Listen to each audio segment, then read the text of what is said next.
CBI, enforcement directorate, IT వీటి త్రిశూల వ్యూహము ప్రతిపక్షాలను ఇబ్బంది పెట్టడం దేశవ్యాప్తంగా జరుగుతుంది. మోదీ ప్రభుత్వం దానికి పేరు మోసింది. పశ్చిమ బెంగాల్లో కూడా జరుగుతుంది. వాళ్ళతో బీజేపీలోకి వెళ్ళినప్పుడు కేసులు ఉండవు, తృణమూల్లో ఉంటే కేసులు ఉంటాయి, ఇదంతా నిజమే. కానీ మిగతా చోట్ల కంటే బెంగాల్లో ఒక తేడా ఏంటంటే అక్కడ పోటీగా నడుస్తుంటాయి రాజకీయాలు. ఈరోజు నిన్న బెంగాల్ ముఖ్యమంత్రి మమతా బెనర్జీ చాలా సంచలనం సృష్టించారు. ఎన్ఫోర్స్మెంట్ డైరెక్టరేటు ఐపాక్ టీం అని ఉంటుంది. ఐపాక్ అని తెలుసు కదా, ఆంధ్రప్రదేశ్లో కూడా పనిచేశారు. ప్రశాంత్ కిషోర్ ఉండేవాడు, ఆయన వచ్చేసిన తర్వాత ప్రతీక్ జైన్ దాన్ని నడిపిస్తున్నారు. ప్రతీక్ జైన్కు కాల్కటాలో కార్యాలయం ఉంది. మమతా బెనర్జీ తరఫున వాళ్ళే పనిచేశారు.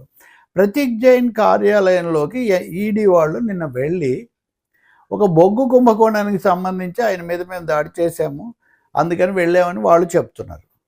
వాళ్ళు అక్కడికి వెళ్ళినప్పుడే మమతా బెనర్జీ ముఖ్యమంత్రి కూడా ఆ కార్యాలయంలోకి బలవంతంగా చొరబడ్డారు.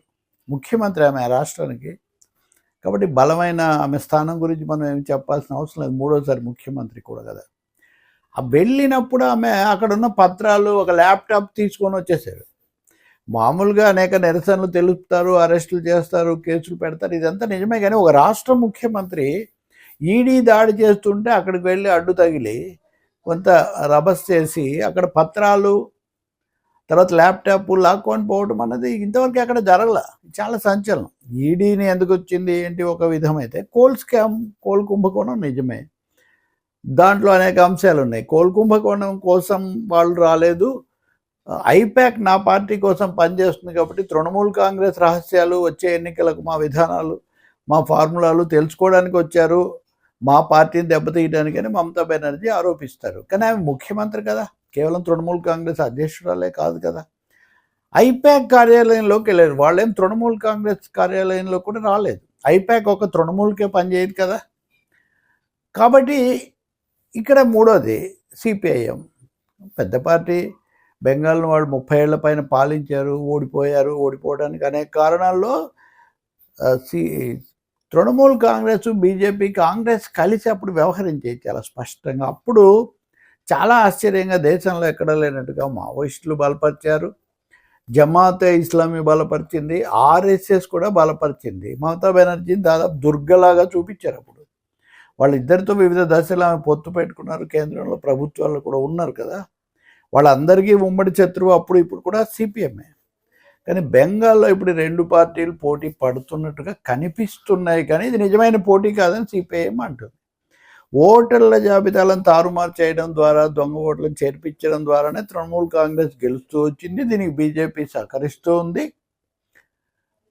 కాబట్టి ఇది మొత్తం నాటకం. వాళ్ళు దాడి చేసినట్టు, ఈ మీద అడ్డుకున్నట్టు నిరసన తెలపడం, ఇదంతా నాటకం అనేది సిపిఐఎం రాష్ట్ర కార్యదర్శి మహమ్మద్ సలీం, ఆయన మాజీ ఎంపీ కూడా, ఆయన చేస్తున్నటువంటి తీవ్రమైన ఆరోపణ. ఆ తర్వాత మమతా బెనర్జీ దీని మీద నిరసన అన్నారు, వీధుల్లో నిరసన ఏర్పాటు చేశారు. హైకోర్టులో దీన్ని సవాల్ చేస్తూ కేసేశారు. ఈడీ వాళ్ళేమో లేదు, వాళ్ళు కూడా కేసేశారు, మా విధులకు ఆటంకం కలిగించారని. ఆమెమో మాకు రాజకీయంగా ఏదో చేశారని ఆమె కేసు వేశారు. కానీ ఆశ్చర్యం ఏమంటే ఎక్కడ జరగనట్టుగా హైకోర్టులో కూడా రభస జరిగింది.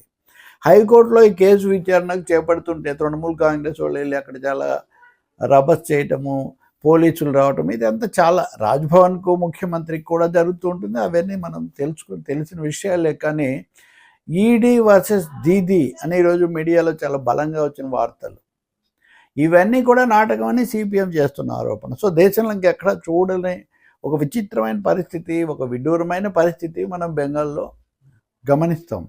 వీటన్నిటి ద్వారా ఏదో చేసి మమతను ఎదుర్కొంటున్నట్టు వాళ్ళు చెప్తారు, వాళ్ళ మీద పోరాడుతున్నట్టు ఈమె చెప్తుంది, ఇద్దరు కలిసి మమ్మల్ని అడ్డుకుంటారు, మమ్మల్ని దెబ్బతీస్తారని వాళ్ళు అంటున్నారు. ఇప్పుడు హైకోర్టు ఏం చెప్తుంది, వాళ్ళు 14వ తారీఖు కేసు వాయిదా వేశారు. కానీ కోల్ కుంభకోణం నిజమైనప్పుడు అది కూడా ఆ కార్యాలయం పైన దాని మీద చేస్తే మీకేంటి అభ్యంతరం అన్నది ప్రశ్న. తృణమూల్ కాంగ్రెస్ కార్యాలయం మీదకి రాలేదు కదా. ఈ విధంగా ముఖ్యమంత్రులు, కేంద్ర మంత్రులు అయితే ఇంకొకరు అలా వెళ్ళి అడ్డు తగలడం మొదలు పెడితే ఎలా కుదురుతుంది అని. సో ఇక్కడ ఎవరు ఎక్కువ ఎవరు తక్కువ అనే కంటే, అటు కేంద్రంలో బీజేపీ, రాష్ట్రంలో టీఎంసీ కూడా ఒక పెద్ద రాజకీయ ప్రహసనం నడుపుతున్నట్టుగా ఇక్కడ స్పష్టమవుతుంది. తృణమూల్ తానిషా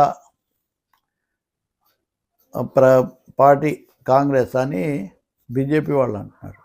మోదీని వీళ్ళని ఈమె అంటున్నారు. ఇదే కాకుండా అక్కడ బాబ్రీ మసీదుని మళ్ళీ కడతామని అదొకటి తీసుకొచ్చిన వివాదం, బంగ్లాదేశ్ చొరబాట్ల వివాదం, వీటన్నిటితో బెంగాల్ను గతంలో ఉన్న ఒక ప్రజాస్వామిక వాతావరణానికి పూర్తి భిన్నంగా వివాదగ్రస్తం చేసి ఒక బీభత్సంగా చేసే ఒక పరిస్థితి వస్తున్నట్టు కనిపిస్తుంది. మరి హైకోర్టుకు వచ్చింది కాబట్టి హైకోర్టు న్యాయమూర్తులు కూడా అక్కడ వివాదాల్లో ఉన్నారు. వాళ్ళలో కొంతమంది రాజీనామా చేసి తృణమూల తరపున గెలిచారు. ఇది కూడా ఉంది ఇక్కడ. అన్ని వ్యవస్థలు కూడా చాలా దారుణమైన వివాదాల్లో, భయోత్పాతంలో చిక్కుకుపోయిన పరిస్థితి అక్కడ ఉంది. మరి తాజా అంశం ఎలా ముగుస్తుంది? రెండవది సర్ వివాదంలో బిఎల్ఓలు బిఓఎల్లు బూత్ లెవెల్ ఆఫీసర్స్ అనేక మంది చనిపోవడం బెంగాల్లోనే జరిగింది. వీళ్ళు దీని మీద నిరసన తెలిపి కోర్టుకు కూడా వెళ్ళారు. ఇండియా కూటమిలో ఉంటూనే కాంగ్రెస్ మీద విమర్శలు అట్లాంటివి వాళ్ళు చేస్తున్నారు. ఇక్కడ కాంగ్రెస్ కూడా విమర్శిస్తుంది ఈ వ్యవహారాన్ని. కాబట్టి మిగతా చోట్ల కంటే బెంగాల్లో పరిస్థితి భిన్నంగా ఉందని నేను అంటుంది. అందుకే చూద్దాం కోర్టు ఏం చెప్తుందో. కానీ ఎవరినైనా కానీ రాజకీయ నిరసన తేలిపోవచ్చు, కానీ రంగంలోకి దిగిపోయి అడ్డు తగలటాలు ఇవి మొదలు పెడితే మటుకు అది ఎక్కడికి తీసిపోతుందో ఎవరు చెప్పలేరు. నిజాలు కూడా తారుమారవుతాయి. ప్రజలు కూడా భయానికి లేదా గందరగోళానికి గురవుతారు. అది మళ్ళీ ఎవరికి కుటిల శక్తులకే మేలు చేస్తుంది.